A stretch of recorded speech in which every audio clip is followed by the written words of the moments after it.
Halo, assalamualaikum warahmatullahi wabarakatuh. Perkenalkan, nama saya Lia Yuskianti. Saya adalah salah satu mahasiswa dari STEBI Global Mulia. Di sini saya akan menjelaskan tentang marketing bank syariah. Yang pertama yaitu pengertian marketing. Di sini saya mengambil dari Kotler dan Keller di 2009.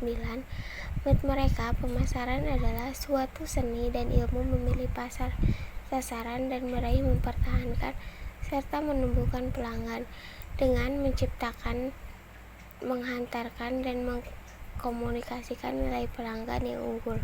Pemasaran bank syariah adalah suatu proses untuk menciptakan dan mempertukarkan produk atau jasa bank syariah yang ditujukan untuk memenuhi kebutuhan dan keinginan nasabah dengan cara memberikan kepuasan. Nah, lalu produk apa saja sih yang ditawarkan kepada nasabah untuk mendapatkan perhatian yang dimiliki dan digunakan untuk kebutuhan dan keinginan nasabah? Itu produk bank syariah terdiri dari simpanan yaitu giro, tabungan, dan deposito sesuai akadnya, ataupun jasa bank seperti transfer, clearing, inkaso, safe deposit box, dan lain-lain. Yang selanjutnya adalah orientasi marketing. Melihat perkembangan dan realitas pasar, maka perbankan syariah dapat memilih beberapa konsep pemasaran yang masing-masingnya memiliki tujuan yang berbeda. Konsep ini berubah dari satu masa ke masa lainnya sesuai perkembangan dan pengetahuan perbankan, nasabah, dan teknologi. Berikut adalah konsep pemasaran perbankan mengandung arti. Yang pertama itu mempunyai falsafah yang mantap dan bertanggung jawab. Yang kedua, berorientasi pada nasabah di satu pihak. Yang ketiga itu menguntungkan bank syariah di lain pihak. Lalu selanjutnya itu menurut Bukhari dan Saladin. Seiring dengan perkembangan konsep pemasaran, perbankan juga berevolusi di mana orientasi tidak saja kebutuhan konsumen tapi juga pesaing dengan uraian sebagai berikut. Yang pertama yaitu konsep penjualan atau selling konsep.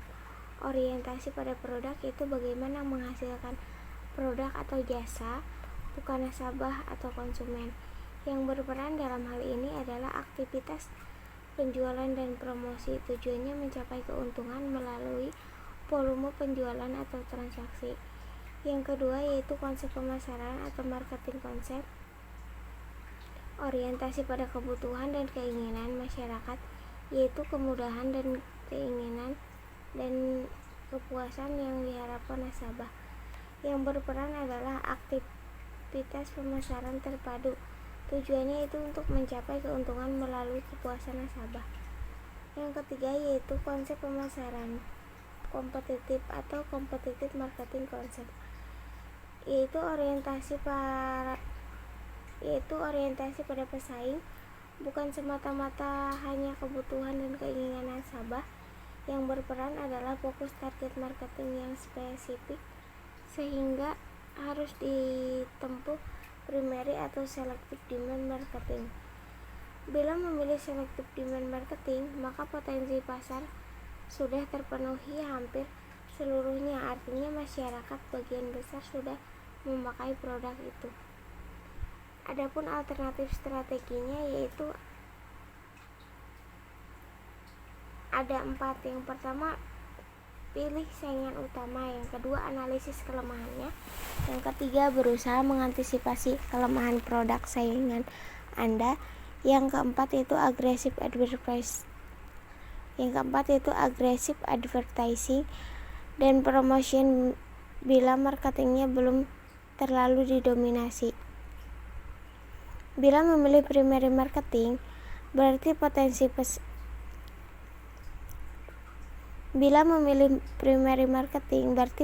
besar belum terpenuhi oleh produk selective demand marketing. Alternatif strateginya adalah yang pertama, aggressive advertising dan promosi dan distribusi. Yang kedua yaitu mempelajari profil calon nasabah atau riset. Yang keempat yaitu mengembangkan produk baru, bentuk tabungan baru. Lalu yang keempat yaitu pemasaran global atau global marketing. Konsep pemasaran global berfokus pada lingkungan bisnis internasional, dilakukan dengan manajemen strategis dan bertujuan memberikan manfaat bagi pihak yang berkepentingan. Konsep ini mempunyai wawasan yang kuat dan harus menguasai lingkungan. Yang selanjutnya yaitu perkembangan marketing. Evolusi marketing diawali dari era industri ketika teknologi adalah mesin-mesin industri. Menurut Kotler, Kartajaya dan Setiawan, marketing ketika itu adalah tentang menjual output produk bank syariah pada siapapun yang ingin membelinya. Produk yang dihasilkan ketika itu adalah produk standar yang didesain untuk memenuhi permintaan massal.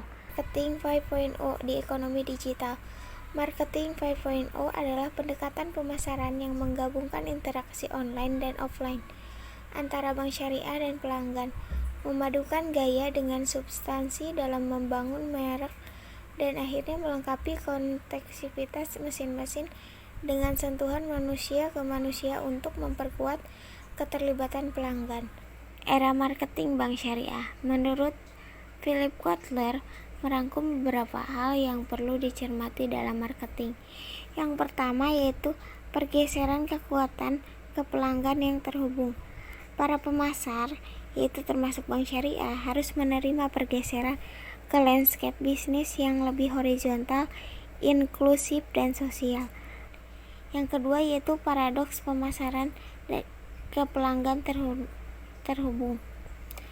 Landscape yang berubah menciptakan seperangkat paradoks bagi pemasar yang harus mereka hadapi. Yang salah satunya adalah interaksi online versus offline. Subkultur digital yang berpengaruh.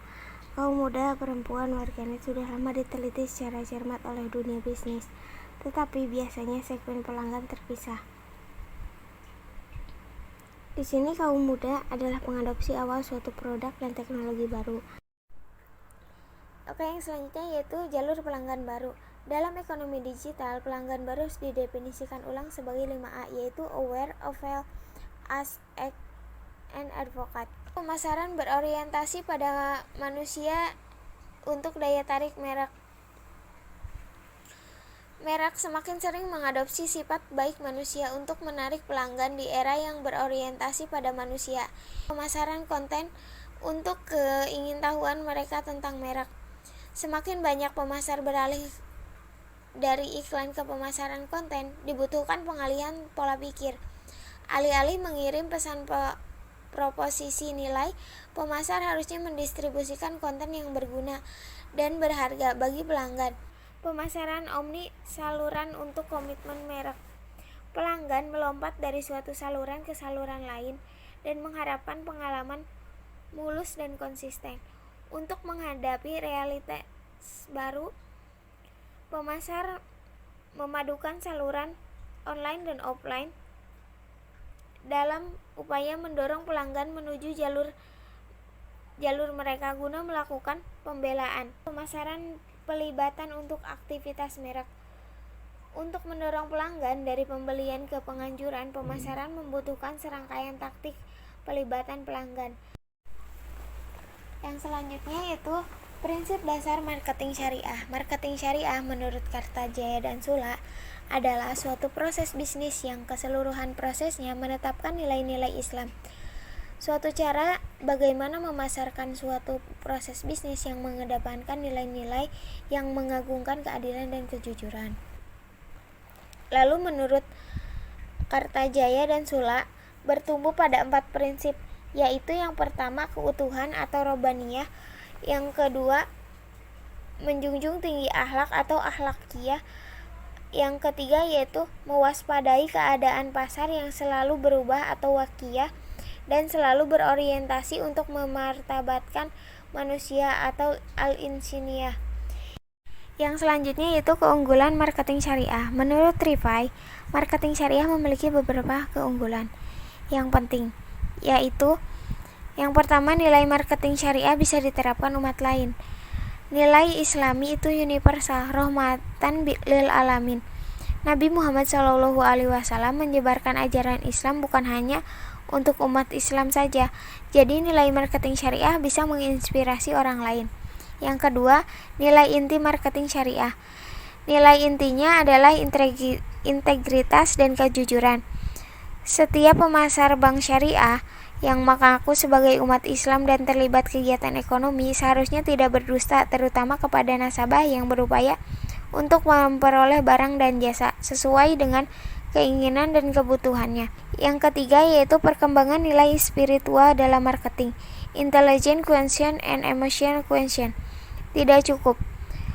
Kedua hal itu harus disertai spiritual quotient, yaitu nilai-nilai religi yang meyakini bahwa barang-barang yang dipasarkan adalah halal dan thayyib. Yang selanjutnya yaitu nilai marketing syariah dapat bertahan dalam semua kondisi.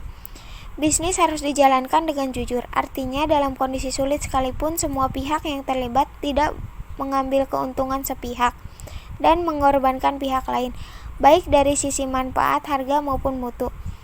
Yang kelima yaitu mampu menjaga keseimbangan. Saat ini orang mencari keseimbangan, maksudnya yang berbisnis harus menjaga kelangsungan alam, tidak merusak lingkungan. Berbisnis juga ditujukan untuk menolong warga masyarakat yang miskin. Yang keenam, bersifat universal dan lengkap. Islam adalah agama yang universal dan komprehensif. Yang ketujuh yaitu konsisten pada tujuan ajaran Islam. Keberhasilan marketing tidak terlepas dari pondasi dan tujuan ajaran Islam.